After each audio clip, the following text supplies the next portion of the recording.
Thanks everyone for coming along today. A really important and exciting announcement for the Melbourne Storm, returning to Marvel Stadium this year to play two blockbuster games against last year's NRL Grand Finalists. It's been a long time coming. We haven't played at the venue since Anzac Day 2010, and the Melbourne Storm's really excited to be back here playing against two big Sydney clubs on a big Friday night occasion. So we're playing against the Penrith Panthers on Friday, June the 30th, and then up against the Parramatta Eels on Friday, July 28 later in the season. Really excited to be back at Marvel Stadium. We've actually played 20 games here in our history. Being our 25-year anniversary this year, it's also really fitting for us to be back here at the venue playing at Marvel Stadium. The reason we're here is that this year the FIFA Women's World Cup is being played at AAMI Park, so we won't be able to play at our home venue, but in the circumstances, considering that we have to play two games outside of AAMI Park, we're really excited to be able to be back here playing at Marvel Stadium, and it's really pleasing for us to be here for our members and supporters and fans who have been extremely loyal for us over the last few years. To be able to keep the game here in Melbourne, to play it at a wonderful stadium like Marvel Stadium is going to be great for our fans and members. So for anyone looking for tickets, they'll be available from May 23, but in the meantime we've got wonderful membership packages for a two-game membership to come here to Marvel Stadium to see what's going to be a mini state of origin, with Melbourne taking on Sydney, or two big Sydney clubs, Victoria versus New South Wales, two big Friday night blockbuster games here at Marvel Stadium. So I'll hand it over to any questions, or obviously get Cameron Munster and Harry Grant up to say a few words. How nervous were you when, I guess, the World Cup was announced and you're looking for backup plans and looking at AFL fixtures and all that sort of stuff? Yeah, the biggest concern was the AFL floating fixture. So we'd been working closely with state government, with the AFL, with Marvel and Melbourne Olympic Parks Trust, and there's not a lot of venues in Victoria that can play rectangular sport, particularly with the size of crowd that we'd be looking to have. So when we first started discussing the opportunity to play here, everyone was really keen and positive about it, but we just couldn't lock it in because of the AFL floating fixture. So when we got the news through from the AFL that we could confirm the fixtures, it was a little bit of a relief. Obviously not ideal to be not playing at our home ground at AAMI Park, but we do have a history here, so it's great to be back in our 25-year anniversary year playing at Marvel Stadium.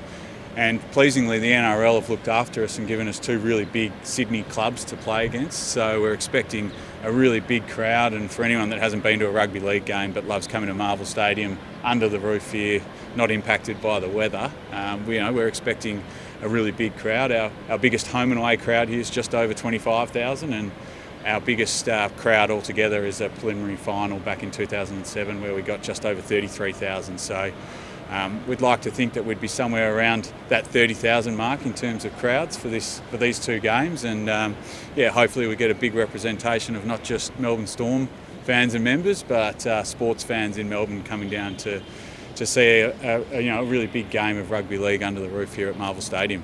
Presumably Peter V'landys will be happy to be encroaching on the AFL side. There's certainly no love lost between Peter V'landys and Victoria at times, but I think that at the end of the day it's a great outcome for the NRL and a great outcome for the Storm to be staying in Melbourne and playing in a great venue under the roof in front of a big crowd. With that, I mean, the floating fixture, I'll just say quickly, 15 finishes a week before, so effectively you've got the jump on the AFL being sort of, holding back. Yeah, I mean, look, I think that the AFL obviously own this asset now, so they're keen to get as much content through the venue as they possibly can, and I think the opportunity to have the Melbourne Storm and a rugby league, two games of rugby league here is something that they were really keen to find a way to look after us with. So in the end, it's great. We were close there from the first floating fixture lockout, but pleasing now to have confirmation from the AFL that we can now push ahead and start planning, and for our members that means the opportunity to upgrade into seats here at Marvel Stadium, and for casual ticket purchases, public tickets go on sale May 23, so encourage you to get in quick. The by design, they actually gave you those as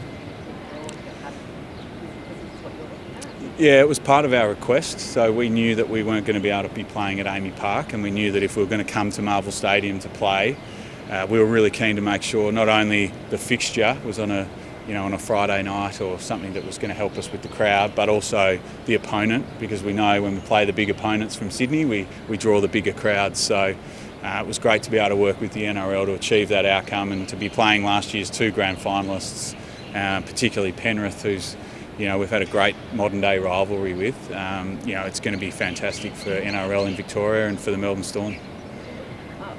Geelong was an option, wasn't it? And then anywhere else? Yeah, we looked at Geelong. Obviously, they've got the same restrictions with the floating fixture. So GMHBA was an option. We played a trial game down there. Very cold down there in the middle of winter, Mel. So the thought of playing under the roof versus down at Geelong in the middle of winter probably leaned us towards coming back here. Looked at Princes Park as an option. So we've obviously played there before. That used to be our home as well from a headquarters perspective. That was an option. But really outside of that, there's not a lot of places to go where you can facilitate rectangular sport with big crowds. And so that's why AAMI Park's so important to us. And but in the end, pleasingly, it all worked out. Thanks, guys. Yep. Go for it.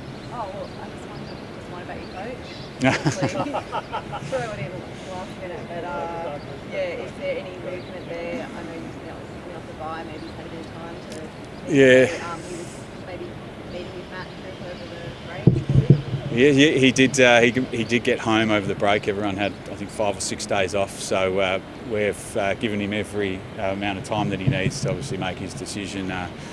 We're not sure yet on which way he's going to go.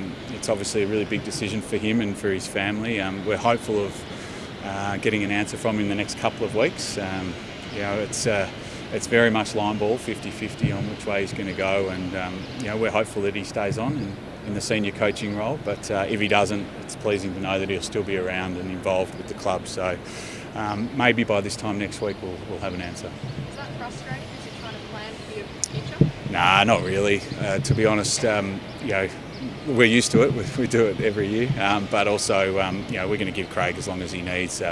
We're doing some planning in the background for what the future looks like and what succession looks like, and Craig's been involved in that planning. So from our perspective, we'll give him as long as he needs.